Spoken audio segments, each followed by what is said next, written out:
Hey, what's going on, everybody out there in YouTube land? So today we're going to try to do something quick, but more than likely it's not going to happen too quick, but I'm going to do my best. Today we're going to check out the new TRIADE DNA250 from Lost Vape. Now, if you guys know me, you guys know I love my TRIADE. My TRIADE is always in my hand. I use it at least once a day. I actually have a backup. It's the only device that I have two of that I have a backup for. And huge fan of the TRIADE. Now, we know the DNA250 chip has been released, and all the DNA200 devices are more than likely going to get an update to the 250. The Lost Vape TRIADE being one of them. So today we're going to have a quick look at it. We're going to compare it next to the old one. There is one difference mechanically to the box, but other than that, the boxes are the exact same, but there is one difference. And we're going to go over some of the updates that the new chip has. All right, so at the moment, vaping on the Rashomon RDA still. Dual Clapton in here, 84 watts. Let's have a vape.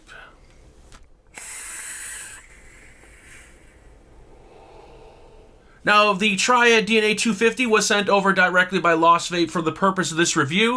If you guys are interested in checking one out or picking one up later on after the video, I did do some Google searching, and it seems they're currently in stock over at elementvape.com, and currently the asking price for the DNA250 version is $149.95. So before we get any more into this and talk about the update on the chip, let's dive down, let's have a look at it, let's compare it side by side with the DNA200 version, then we'll come back up, we'll go over some numbers, and we'll check out the pros and cons that I had on the 200, and we'll see if they fixed them with the new 250. Let's have an up-close look at the new TRIADE DNA250 by Lost Vape. Now, since I already reviewed the original TRIADE, the DNA200, and since everything pretty much remains the same, I'm going to kind of fly through this one really quick. The actual enclosure itself is the exact same. There's only going to be one change on the actual enclosure, and the differences are going to be the board. This one running the new DNA250, and the older TRIADE running the DNA200. The box itself pretty much remains the same. The package design for the new 250 also remains the same. That leather box. They're going to include the registration card, the user manual for the DNA250, and we're going to get that micro USB cable. Now, the TRIADE, just like the original one, is made of a die-cast zinc alloy. It does weigh in at 187 grams without batteries. Measurements 85 millimeters tall, 50 millimeters wide at its widest point, and 40 millimeters wide or 40 millimeters thick at its thickest point. The 510 connection, once again, the style remains the same. We have the stainless steel 510 connection, and then down in the center we have a spring-loaded nickel-plated brass center pin. The spring on this one is nice and firm. It's not that springy because the spring is really firm, but all my atomizers I've used sit totally flush. And just like the original TRIADE, everything up to a 25 looks good. You can actually get away with putting something larger on top of here, like a 28, and it still looks good because of the way the platform is right here, the way it's designed. But here's a 25 engine tank, and as you can see, sitting nice and flush with no overhang. Working our way down, the buttons on the new 250 are the exact same as the 200. Nice, solid, clicky buttons. I love the large surface area of the firing switch. I've always been a big fan of the TRIADE buttons. Low profile, very clicky, very responsive. Same thing applies to the wattage up and down buttons, very clicky and responsive. The OLED display in the center, the exact same as the DNA200. Nothing has changed there. Same beautiful display. And then below that, we're going to have your micro USB port. Now, one of the biggest updates to the DNA250 is that we now have 2 amp charging over USB. So before, every other DNA200 would only have 1 amp charging unless you had a VaporShark, because VaporShark owned the exclusive rights to the 2 amp charging. But now, with the DNA250 chip, Evolve has given it to everyone. So anyone with the DNA250 chip will have 2 amp charging over micro USB, and we still have the whole updating firmware. You can connect to your Windows computer for the eScribe software. Evolve has yet to come out with eScribe for Mac. We were promised that early in the year. We still have not seen eScribe for Mac, so it's still going to be Windows only. Now at the bottom, once again, remains the same. We got the TRIADE DNA250 by Lost Vape laser etched into the bottom. And then along the sides right here, we're going to have your ventilation ports for the chip itself. Once again, very similar, identical actually to the 200. And then we're going to have the battery door. The leather wrap battery door is the same exact door they're using on the 200. And actually, if you wanted to, you could remove the battery door from your 200 and you can use it on your 250 and vice versa, since they are using the same exact battery door. And I've never had an issue with the leather on here. Now keep in mind, over time the leather will darken up and get that dirty vintage kind of look. This is the door that I've been using on my original Triad, and I use a Triad every single day, and you can see how dark it gets.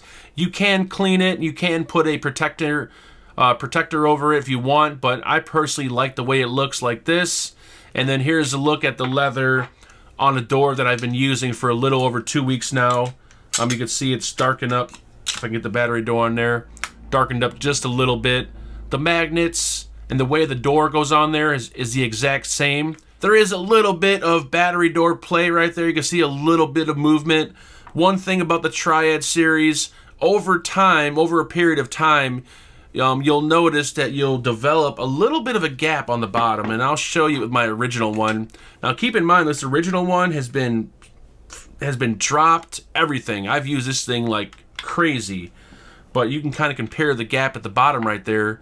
See the large gap that started over time as opposed to the new one here. So that does happen over time, but there's one thing about the new 250 that might prevent that, and we'll talk about that in a moment. Now, one of the changes on the 250, the only change on the box, is going to be the battery sled. Now, one of the improvements on the DNA250, and we'll go over all the differences between the two, but one of the improvements is it now has onboard reverse battery protection. All DNA200s never had reverse battery protection, so manufacturers had to kind of implement an idea to where you couldn't put your batteries in the wrong way. So on the 200, which I will show you guys right here in a moment once I get my batteries out, on the 200, if you guys remember correctly, we had these little kind of ledges, like a little cup right there on the ledge of the battery, on the edge of the battery contact, and that would kind of prevent you from putting your battery in the wrong way, and it wouldn't make contact with the contact on the mod. Now on the new 250, since we have onboard protection, they've gotten rid of those cups, and it's now somewhat flat and flush on the end of the battery contact. So we don't have those little cups anymore. So actually putting your batteries in here is not as tight. It's much easier, which in return might actually not put a lot of stress on the frame and might not bend it out and give you that little gap along the bottom. Now, I'm not sure if that's going to happen or not, because the gap only happens after long usage over a period of a couple months. But I can tell you guys right now that the onboard reverse battery protection does work.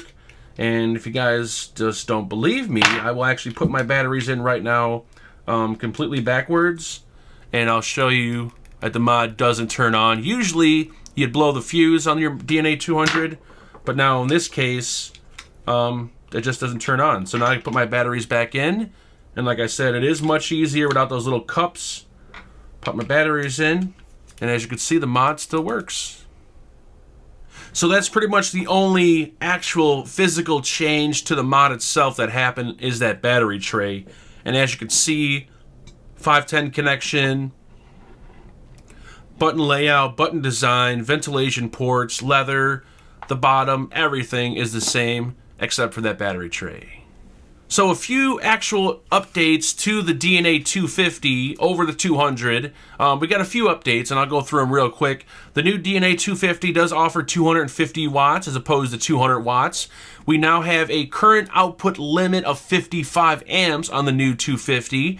We also have that 2 amp charge port, the 2 amp micro USB charge port, as opposed to the 1 amp. We now have onboard reverse battery protection, which before we didn't have onboard reverse protection. And we now have a higher current fuse on the actual board itself. they're using a larger fuse on the board, so you're less likely to blow the fuse on the DNA250 board. The fuse they were using on the DNA200 was a little bit smaller. And then last but not least, the new 250 has a smoother control system for the stainless steel wire in temp mode. So vaping in temperature control mode with stainless is actually a little bit smoother on the new DNA250. Now they do recommend, or they do state, it is a firmware update that is also available for the 200, and it will give you a similar experience as the 250. I have not tried it yet.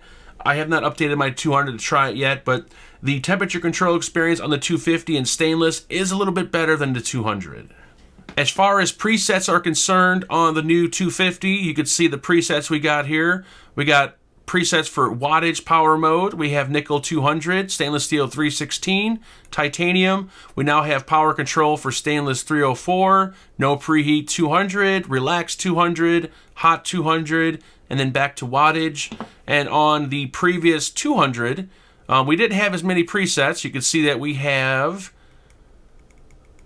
let's go, I actually have more presets, but stainless steel 316 temp mode, 430 temp mode, 316L in temp, 316, 304 titanium, NFE 30, nickel 200, stainless steel 316. So we did have a few different materials on the 200, but we didn't have any power or wattage mode on there. Now keep in mind, these are only presets. You can easily go into eScribe and change all this and add your own presets, but out of the box, the presets that we have on the 250, we have a few additional ones, but we lose a few also that the 200 had. So that's pretty much going to be it for the up close and personal. Let's jump back up and let's have a vape.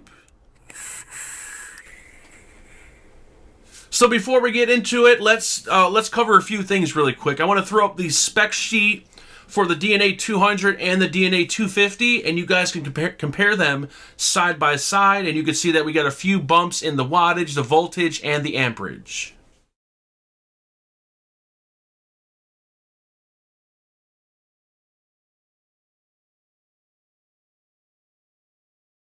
Also, another thing I want to throw up real quick is the photo of the actual board. I'm going to throw up a photo of the DNA200 chip itself and the 250, and you can kind of see they're almost the exact same. There are some minor differences, but you guys can compare the two boards side by side.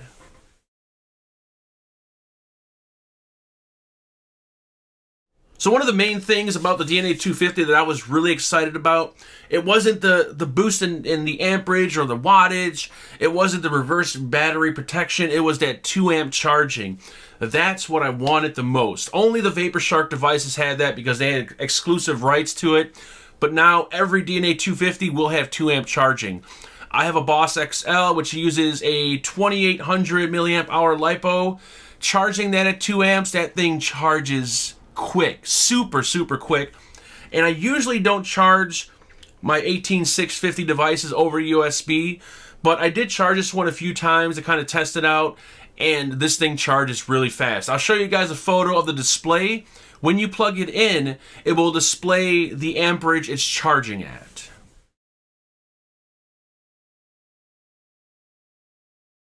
So as you can see, it's charging at 1.93. It fluctuates between 1.93 amps and 1.97. Now keep in mind, you have to use a USB plug or dongle or whatever that is capable of 2 amps. I've heard a few people plug in their DNA250s, they're not getting that 2 amp charge, and they think something's wrong.